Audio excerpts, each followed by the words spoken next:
Assalamualaikum warahmatullahi wabarakatuh. Alhamdulillahi rabbil alamin alladzi an'amana bi ni'matil iman wal islam.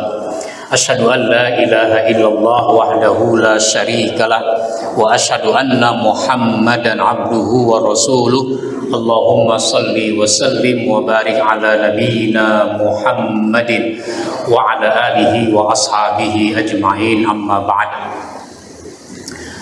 Bapak-bapak, ibu-ibu, saudara sekalian, para guru, pengurus lembaga dakwah Khairul Ummah, yang mohon maaf tidak saya sebutkan satu persatu, semuanya saya hormati. Saya dan kita semua bersyukur kepada Allah pada hari ini kita bisa berkumpul di Masjid Raya Al-Insan, silaturahim sesudah kita mengakhiri bulan Ramadan dan kita sekarang berada di bulan Syawal. Terima kasih kepada yang hadir, apalagi ada yang datang dari tempat yang jauh. Ada alumni kursus, misalnya Pak Zulkifli dari Pondok Gede. Pak Zulkifli ini istimewa, ikut kursus sampai 5 angkatan. 5 angkatan, datang dari Pondok Gede, naik bis, turun di Jalan Sudirman, jalan kaki dari Jalan Sudirman ke Masjid Al-Insan ini. Umurnya berapa, Pak? 70 lebih ya. Pak Robiul Yatim angkatan pertama, sekarang angkatan 59 sudah selesai. Insya Allah nanti mulai tanggal 4 Mei, kita mulai angkatan 60. Angkatan 60. Jadi kalau dihitung rata-rata lebih dari 1.000 orang yang sudah menjadi alumni kursus dakwah. Alhamdulillah ada yang memang berdakwah, berkhutbah, berceramah, jadi guru dan seterusnya. Ada juga yang tidak berdakwah. Namun berdakwah dalam bentuk lain, misalnya jadi pengurus masjid itu juga berdakwah, menjadi pengurus majelis taklim itu juga berdakwah. Ada alumni kita namanya Pak Ade Alawi. Kalau suka nonton acara editorial media Indonesia, Metro TV, beliau ini suka tampil di acara itu. Memang beliau redaksi media Indonesia. Di Masjid Metro TV itu juga beliau mengadakan pelatihan khotib. Jadi macam-macam aktivitas yang dikembangkan oleh para alumni. Maka saya ingin mengingatkan, semangat dakwah itu harus terus kita kobarkan. Dakwah harus kita laksanakan. Saya ingat cerita di zaman Nabi. Ada orang masuk Islam, namanya Al-Haris. Al-Haris masuk Islam. Baru masuk Islam, dia sudah minta izin kepada Rasul. Ya Rasul, saya pulang ke kampung saya. Saya mau berdakwah di kampung saya itu. Biasanya kita mau pulang kampung ngapain? Ini minta pulang kampung untuk berdakwah di kampungnya. Bukan pulang kampung mau bernostalgia. Nanti kira-kira berapa bulan lagi, saya yakin banyak orang yang masuk Islam, dan engkau silahkan mengutus orang untuk mengambil dana zakat. Jadi optimis dia tuh, optimis. bahwa nanti orang-orang yang masuk Islam diajarkan tentang zakat, nanti engkau kirimlah orang untuk mengambil dana zakat.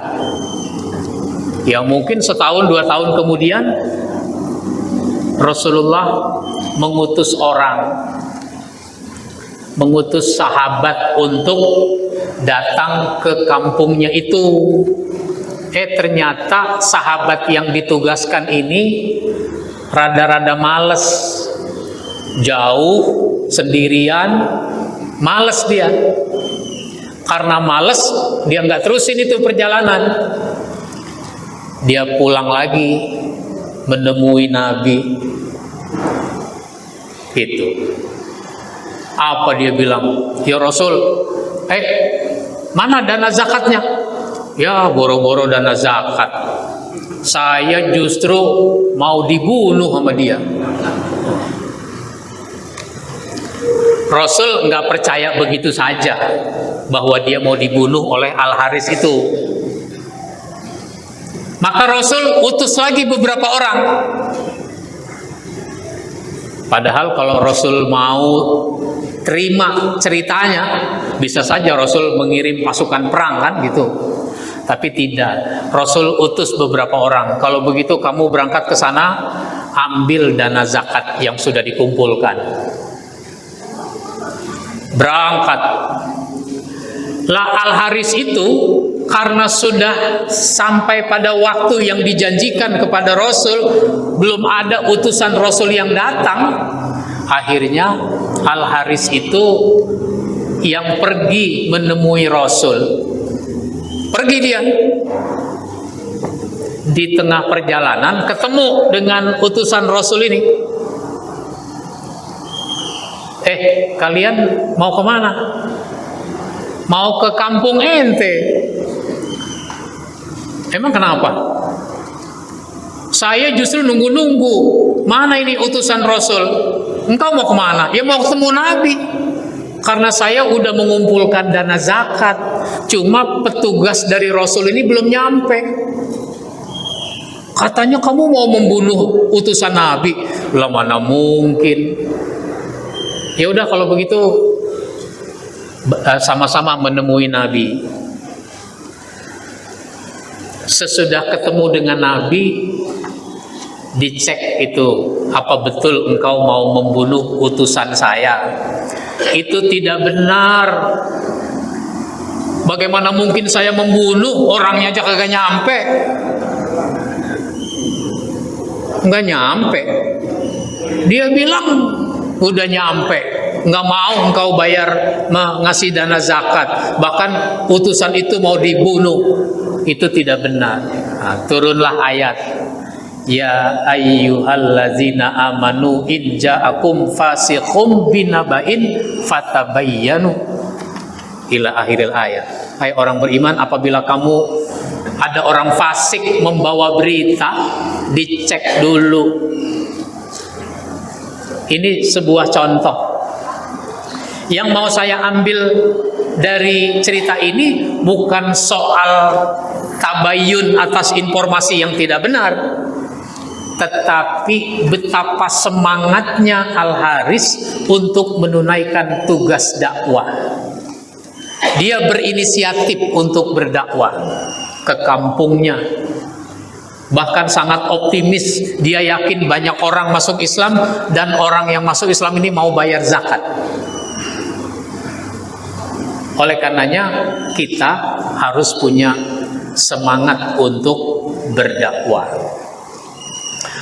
Kemudian kita masih ingat ada 12 orang Yasrib yang masuk Islam. Sesudah masuk Islam ini 12 orang minta izin kepada Rasul untuk berdakwah di Yasrib. Mereka melakukan baiat kepada Nabi agar dia bisa berdakwah itu. Dakwah di Yasrib, dalam perkembangannya orang Islam bertambah menjadi 70. 70 ini menghadap lagi Nabi, baiat lagi. untuk terus berjuang, bahkan siap melindungi Nabi kalau terjadi sesuatu pada Nabi. Jadi luar biasa semangat untuk berdakwah. Sekarang juga banyak ustadz-ustadz semangat mau dakwah, bahkan minta untuk berdakwah. Kenapa? Karena kalau udah berdakwah dalam konteks khutbah ceramah nanti ada amplopnya. Nah, itu yang perlu diluruskan. Ya.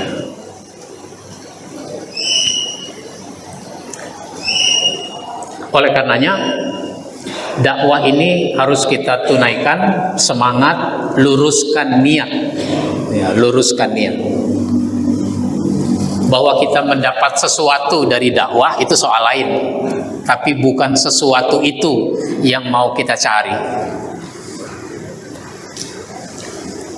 Yang kedua, karena dakwah itu mau menyampaikan nilai-nilai yang ada di dalam Al-Quran, maka semua kita itu harus melanjutkan kebiasaan di bulan Ramadan. Apa itu? Membaca Al-Quran. Lanjutkan membaca Al-Quran. Bentuknya ada 3. Saya sudah tulis, sudah saya sebarkan tulisannya. Bentuk membacanya ada 3. Pertama, membaca ayat demi ayat, surat demi surat sampai hatam. Jadi hatamnya jangan cuma bulan Ramadan. Bagus setiap bulan kita bisa hatam membaca Al-Quran. Keutamaannya luar biasa. Yang dihitung per huruf. Semua kita sudah tahu bahwa kalau kita membaca Al-Quran itu 1 huruf nilainya 10 kebaikan. Alif Lam Mim itu 3 huruf, jangan dikatakan 1 huruf. Alif Lam Mim itu 3 huruf, maka kita mendapatkan 30 kebaikan. Kalau kita sampai hatam, banyak sekali itu pahalanya. Tapi kita jangan merasa udah kebanyakan pahala. Itu keutamaan. Memang di dalam Islam itu ada keutamaan. Maka rumusnya setinggi-tingginya, sebanyak-banyaknya, sebesar-besarnya keutamaan itu tidak menggugurkan kewajiban yang harus kita tunaikan. Bulan Ramadan dia merasa dapat Lailatul Qadar. Lailatul Qadar itu khairum min alfi syahr. Kalau dihitung berarti sekitar 83 tahun. Maka kalau begitu saya udah nggak perlu ibadah lagi. Kenapa? Yang kemarin juga udah kebanyakan itu.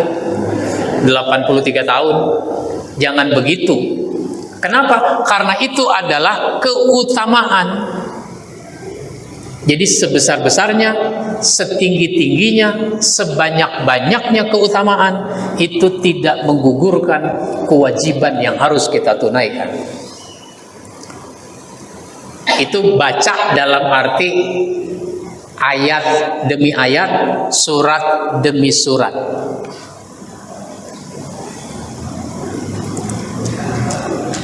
Yang kedua, baca terjemahnya. Baca terjemahnya. Kenapa? Karena kita ini kalau membaca Al-Quran yang berbahasa Arab itu tidak langsung memahami, ya kan? Umumnya kita tidak langsung memahami. Untuk membantu pemahaman, baca terjemahnya. Alhamdulillah, Al-Quran terjemah sudah ada, di HP juga sudah ada. Baca terjemahnya. Saya yakin kita ini sudah pada hatam membaca Al-Quran. Tapi kira-kira hatam apa enggak ya baca terjemahnya?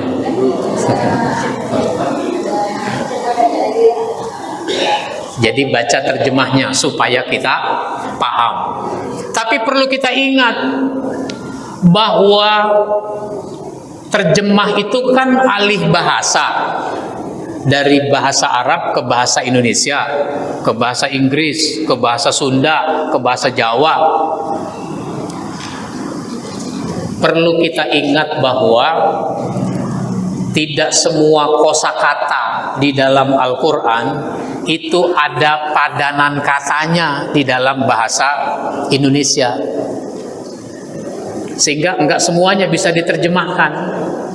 Apalagi kalau istilah yang ada dalam Quran itu sudah menjadi bahasa Indonesia. Tawakal udah jadi bahasa Indonesia. Ikhlas, sabar, syukur. Bahkan di Bukit Tinggi ada sate syukur. Begitu. Apalagi istiqomah. Itu sudah jadi bahasa Indonesia. Yang kadang-kadang persepsi antara yang dimaksud oleh Al-Quran dengan persepsi masyarakat kita dengan kata itu berbeda. Oleh karenanya kita tidak cukup membaca terjemahnya, sebab ketika kita sudah tahu terjemahnya itu tidak otomatis kita paham maksudnya. Misalnya ada surat Al-A'raf ayat 17.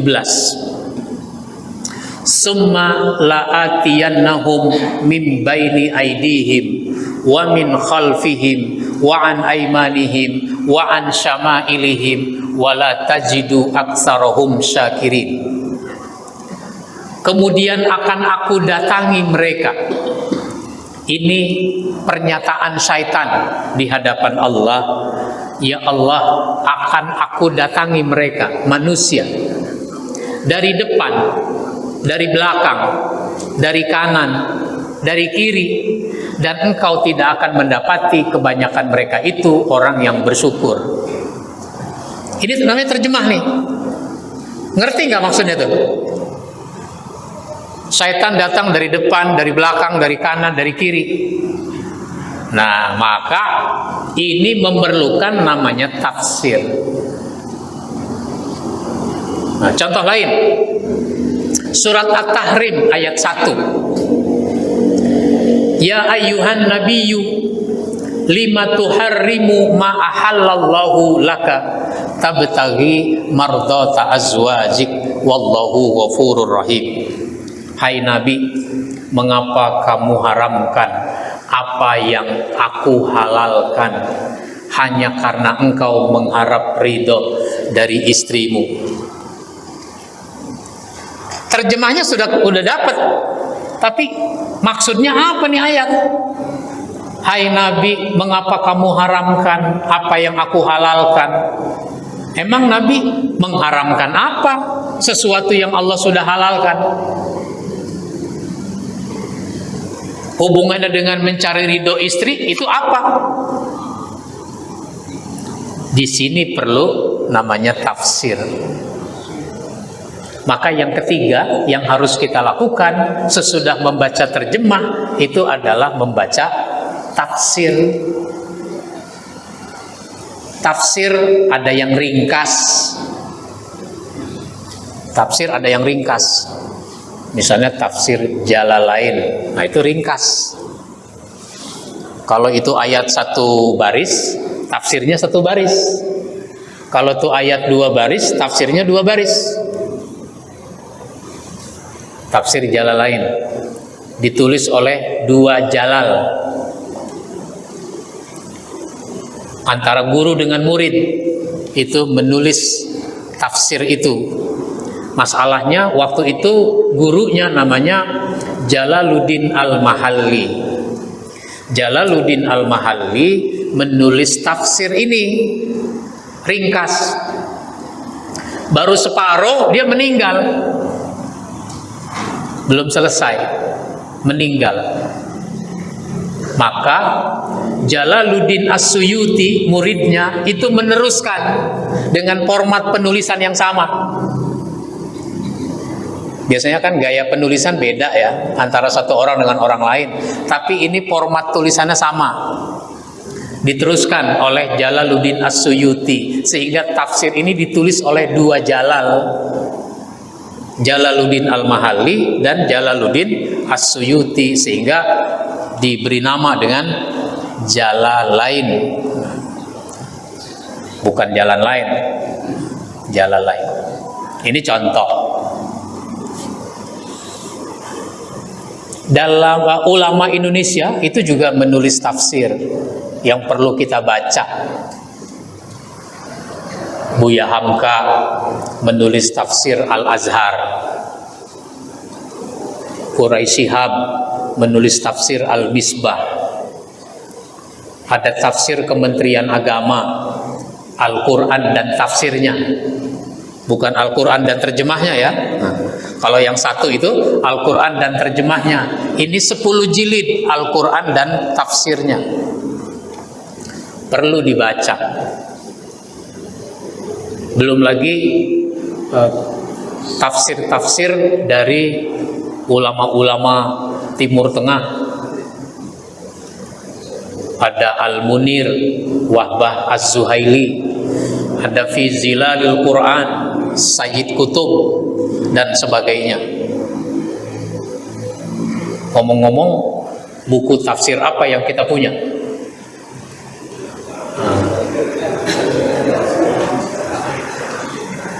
Di rumah mesti ada itu salah satu kitab buku tafsir. Di masjid mesti ada itu tafsir. Jadi baca tafsirnya. Kenapa? Karena di dalam tafsir itu ada terjemah, ada penjelasan makna kata. Makna kata, sebab sebuah kata itu ada filosofinya, ada maksudnya, mengapa kata itu digunakan. Semua bahasa begitu. Saya sih bukan ahli bahasa. Semua bahasa begitu. Bahasa itu ada filosofinya. Misalnya, orang kalau mau lebaran itu pulang kampung. Orang pulang kampung diistilahkan dengan mudik. Di sana. Kenapa istilahnya mudik? Ada udik, ada ilir. Itu bahasa tuh. Ada udik, ada ilir. Pondok cabe udik, pondok cabe ilir. Meruya udik, meruya ilir. Sukabumi udik, Sukabumi ilir. Gitu. Sekarang dirubah itu udik sama ilir. Sukabumi Selatan, Sukabumi Utara. Meruya Selatan, Meruya Utara. Nggak tahu pondok cabe masih udik apa enggak? Nah. Jadi udik itu selatan. Selatan itu kampung. Daerah-daerah kampung itu di selatan. Pondok Pinang itu kampung. Lebak Bulus apalagi. Cinere lebih-lebih. Kampung itu dulu. Maka orang itu kalau ke kampung itu ke selatan. Sekarang mau ke utara, mau ke selatan, mau ke timur, mau ke barat, kalau yang namanya pulang kampung itu disebut mudik, jadinya begitu. Mudik. Orang Betawi punya istri 2. Ada yang istrinya 2 maksudnya. Ya. Yang satu istrinya di sebelah utara, yang satu istrinya di sebelah selatan. Lalu Ada orang datang mau cari suaminya, mau ketemu suaminya. Bapak, abang ada bu. Abang lu lagi mudikin. Abang lu lagi mudikin. Maksudnya lagi ke rumah istri yang di selatan itu. Itu bahasa. Al-Quran itu begitu. Banyak kosakata yang artinya nggak selalu sebagaimana makna dasarnya. Ya, sebut saja misalnya ada amar ma'ruf nahi munkar. Terjemahnya apa? Memerintahkan kebaikan, mencegah keburukan. Nah, kenapa ma'ruf diartikan dengan kebaikan? Padahal ma'ruf itu dari kata arofa yang artinya mengenal. Ma'ruf sesuatu yang dikenal.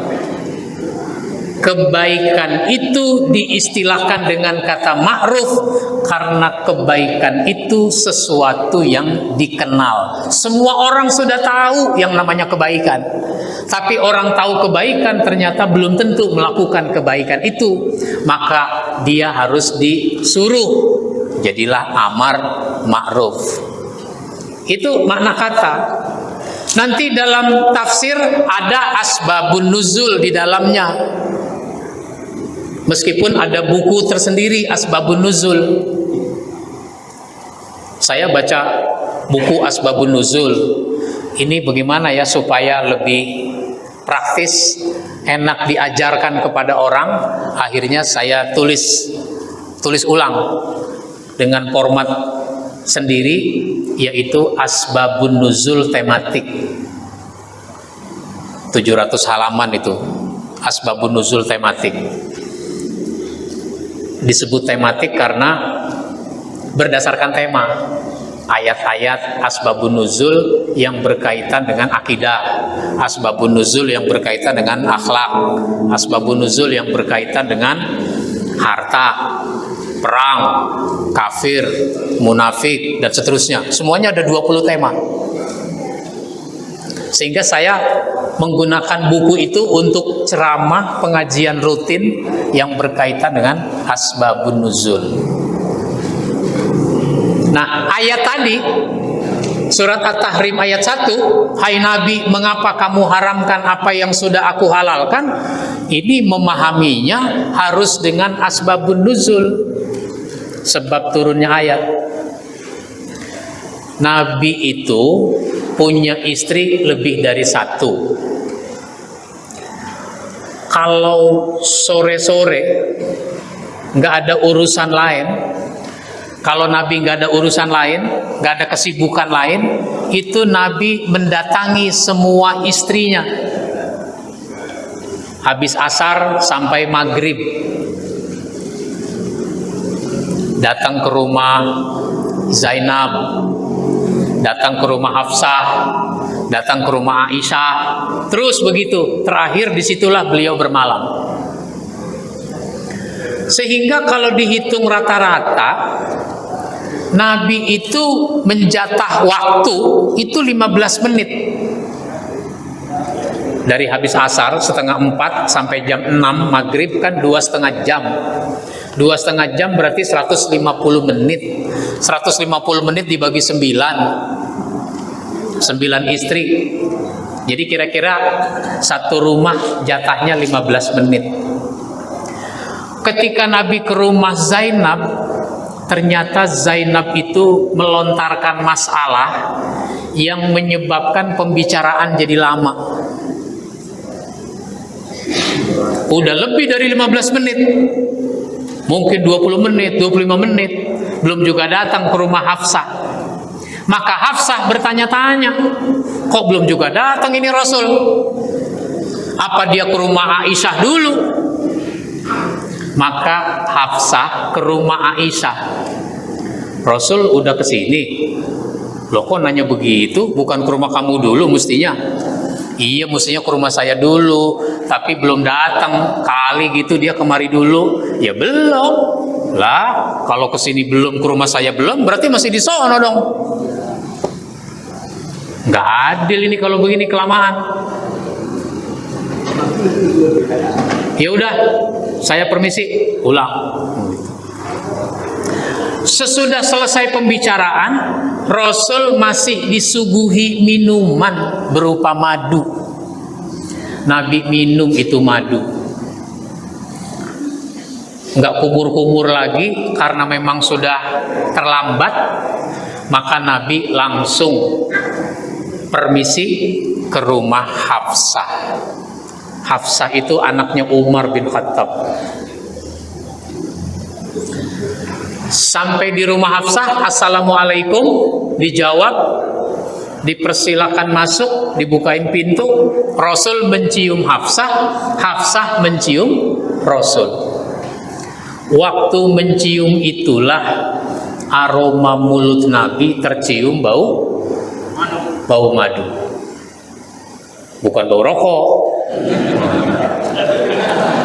Ini kadang-kadang laki maunya dicium sama istri, tapi aromanya bau rokok.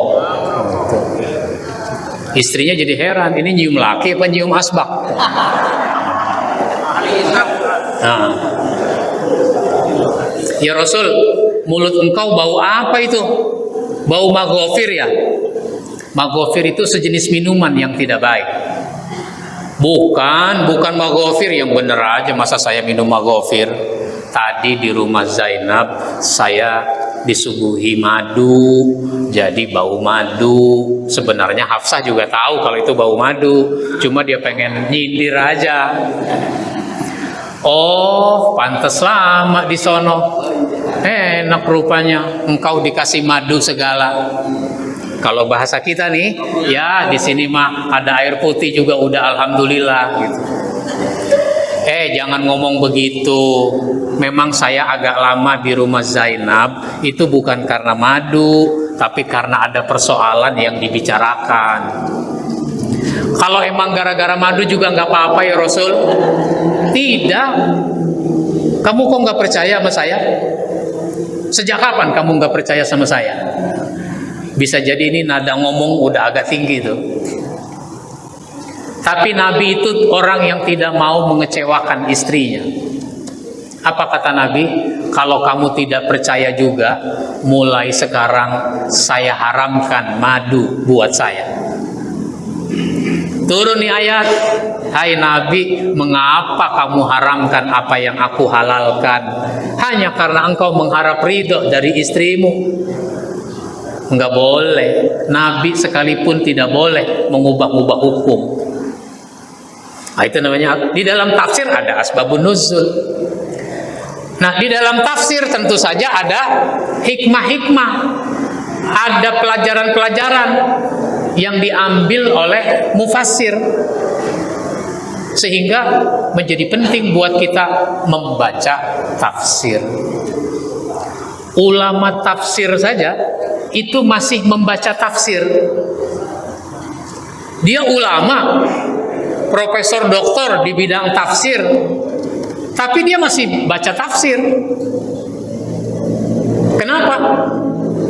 Karena dia mau menafsirkan ayat, mau menafsirkan Al-Quran. Nah, makanya sudah ada tafsir, ada lagi tafsir, ada lagi tafsir, ada lagi tafsir, terus begitu. Lah, ulama tafsir aja masih baca tafsir, kenapa kita tidak? Padahal kita ini mau berdakwah. Yang dakwah itu mesti menjelaskan ayat. Lah kita nggak punya kapasitas untuk menafsirkan ayat. Saya tidak punya kapasitas menafsirkan ayat. Maka kalau mau menyampaikan ayat, saya mesti baca tafsirnya. Begitu semua para khotib, para mubalik, karena kita tidak punya kapasitas untuk menafsirkan ayat. Itu yang kedua pesan saya. Yang pertama apa tadi?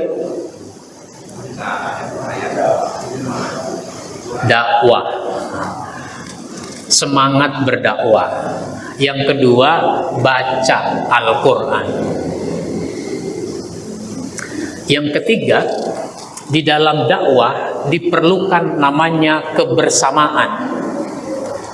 Dakwah ini harus bersama-sama dengan kerjasama yang baik.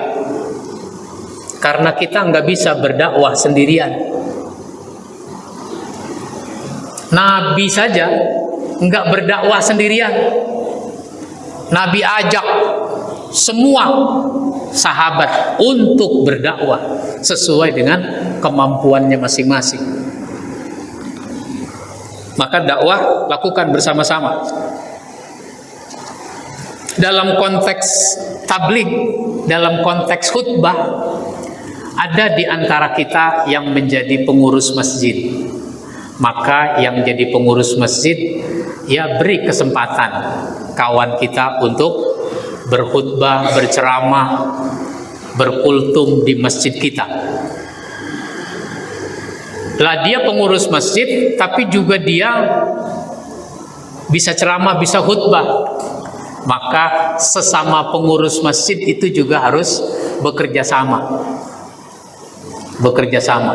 Sehingga pengurus masjid mau memanfaatkan sumber daya manusia. Oh, di Masjid Al-Ikhlas ada tuh Ustadz Azhari misalnya. Kita mintalah Ustadz Azhari untuk khutbah di masjid kita, Masjid At-Taqwa. Begitu seterusnya. Saling memanfaatkan sumber daya manusia. Kemudian yang terakhir yang ingin saya sampaikan, sebenarnya tadi kalau mulainya jam 9, kita makan sebelum zuhur. Tapi karena jam 10 baru mulai, ya makannya sesudah zuhur. Baik, ibu-ibu udah nyiapin makanan. Sarana dakwah, di antara sarana dakwah itu adalah masjid. Oleh karenanya kita punya tanggung jawab bersama untuk memakmurkan masjid.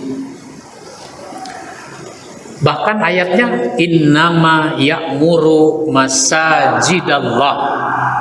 Sesungguhnya orang yang memakmurkan masjid-masjid Allah.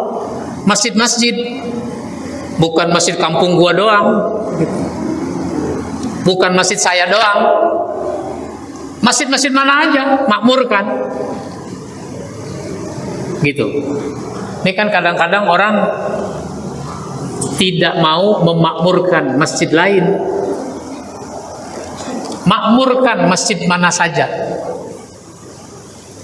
Karenanya bagus kalau pengurus masjid kumpul, pengurus masjid apa? Ya misalnya sekelurahan. Di Jakarta sekelurahan itu rata-rata 20 masjid. Rata-rata 20 masjid. Maka pernah nggak pengurus masjid sekelurahan itu kumpul? Belum pernah. Yang ada subuh gabungan. Ya kalau subuh gabungan mah acaranya pengajian lagi, ceramah lagi. Ceramahnya pun ceramah-ceramah yang di majelis taklim pada umumnya. Ngomongin ikhlas lagi, ngomongin takwa lagi. Nggak ngomongin soal masjid. Oleh karenanya pengurus masjid sekelurahan itu perlu kumpul. Ngapain? Membicarakan soal bagaimana masjid kita harus makmur.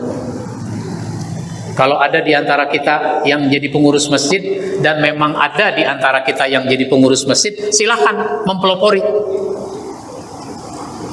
Undang pengurus-pengurus masjid sekelurahan.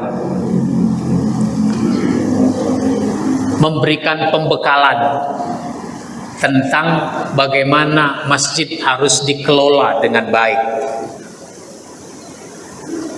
Alhamdulillah saya sudah menulis buku tentang masjid, itu ada 10 buku tentang masjid. Buku yang terbaru itu adalah manajemen masjid berbasis contoh. Sebenarnya saya sudah lama merencanakan nulis buku itu dengan cara saya broadcast melalui WA agar pengurus-pengurus masjid mengirim tulisan tentang masjidnya kepada saya, informasi tentang masjidnya. Nanti saya olah sehingga nanti bisa menjadi, misalnya waktu itu target saya 50 profil masjid gitu, yang mungkin bisa dijadikan teladan. Satu pun tidak ada yang ngirim balasan. Lalu Pak Yusuf Kalla dalam rapat di Dewan Masjid, saya hadir di situ. Dia bilang, Ustadz Ahmad Yani, buku Anda itu tentang masjid bagus. Saya minta tulis satu lagi yang berbasis contoh. Maksudnya adalah ini buku konsepnya udah bagus, masjid mana yang mengamalkannya? Masjid mana yang mengamalkannya? Ya, dulu Ustadz Jazir dari Jogokarian dalam satu acara di Kebayoran Baru, acara manajemen masjid, saya jadi narasumber, beliau juga jadi narasumber. Ketika beliau sedang berbicara, saya datang, saya masuk. Ya biasalah, mengucapkan selamat datang. Masjid Jogokarian itu dikembangkan salah satunya dari bukunya Ustadz Ahmad Yani ini. Jadi ilmunya ada di situ, prakteknya ada di Jogokarian. Nah, kata beliau begitu. Ya saya ceritakan ini matahadus bin nikmah aja, bahwa buku itu dibaca, dipraktekkan orang. Nah, Pak Yusuf Kalla minta agar ditulis masjid yang mengamalkan konsep itu. Nah, maka saya tulis 10 masjid, saya tulis. Ada Masjid Darussalam, kota wisata Cibubur. Ada Masjid Bintaro Jaya, sektor 9. Selain Jogokarian, Kapal Munzalan. Ada Masjid Al-Hidayah di Cengkareng Timur. Dulu ketuanya ikut kursus manajemen masjid, lalu ikut kursus dakwah, dan dia mengutus peserta dari masjidnya. Dipraktekan tentang manajemen masjid itu di Masjid Al-Hidayah, sehingga masjid itu menempati harapan 1 masjid terbaik di Jakarta. Nah, termasuk Masjid Al-Insan, saya tulis juga di buku itu, Masjid Raya Al-Insan. Masjid Raya Al-Insan menempati posisi kedua masjid terbaik di Jakarta tahun lalu dalam program Lomba Binaul Masajid. Kata pengurus DMI, sebenarnya sih Masjid Raya Al-Insan itu nomor 1, cuma karena faktor administrasi menyangkut status tanah yang belum ada kepastiannya, jadilah dia ditempatkan di posisi kedua. Dan alhamdulillah Masjid Al-Insan ini terus membenahi, sehingga Bapak merasakan perubahan secara fisik tahun lalu dengan sekarang. Dan ini belum selesai proses perbaikan dari sisi bangunan. Jadi pengurus masjid ini harus diberi pembekalan. Kemudian pengurus masjid ini sekelurahan mesti menukar informasi. bagaimana masjid Bapak, bagaimana masjid Bapak, bagaimana masjid Bapak. Tukar menukar informasi. Sesudah itu diskusikan apa problemnya. Problemnya apa di masjid masing-masing. Diinventarisir problem itu. Ditulis. Misalnya, oh, di masjid saya nggak ada khotib, nggak punya khotib. Kalau hari Jumat, ya kalau hari Jumat khotib diundang dari mana-mana, dari Khairul Ummah, dari Dewan Dakwah, dari KMJ, dari mana-mana. Khotib diundang dari mana-mana. Nah, sampai-sampai cadangan khotib aja di masjid itu nggak ada. Gitu.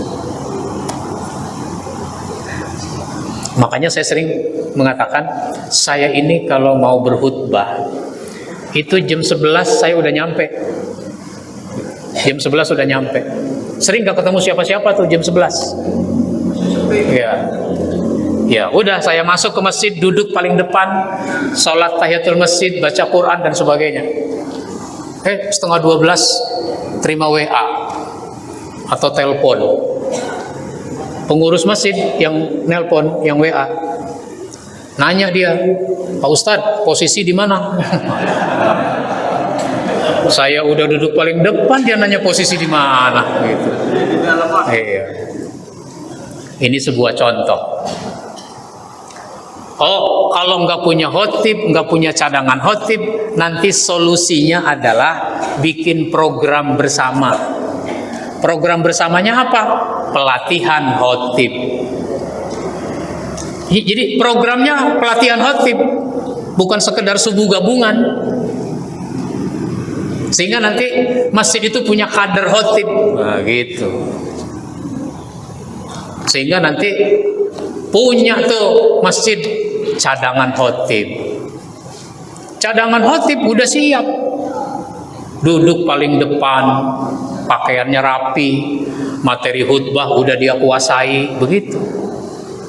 Kalau perlu berdoa, mudah-mudahan khotibnya nggak datang. Masa gue cadangan melulu? Begitu. Pemain bola aja nggak suka jadi cadangan. Ini contoh-contoh, Pak. Jadi masjid ini harus kita benahi sebagai sarana dakwah sehingga masjid kita bertambah makmur, termasuk masjid yang kaya, yang duitnya banyak, itu membantu masjid yang miskin. Meskipun membantu enggak selalu berupa ngasih duit. Bikin pelatihan khotib, setiap masjid ngutus 2 orang, 20 masjid sekelurahan, berarti udah 40 orang, gratis. Dananya dari masjid sini, gitu. Itu namanya membantu pendanaan juga. Ini contoh-contoh. Ini yang saya sampaikan sebagai pesan dari Idul Fitri pada tahun ini. Mudah-mudahan kita bisa lanjutkan, terus kita lanjutkan kegiatan-kegiatan dakwah yang kita laksanakan.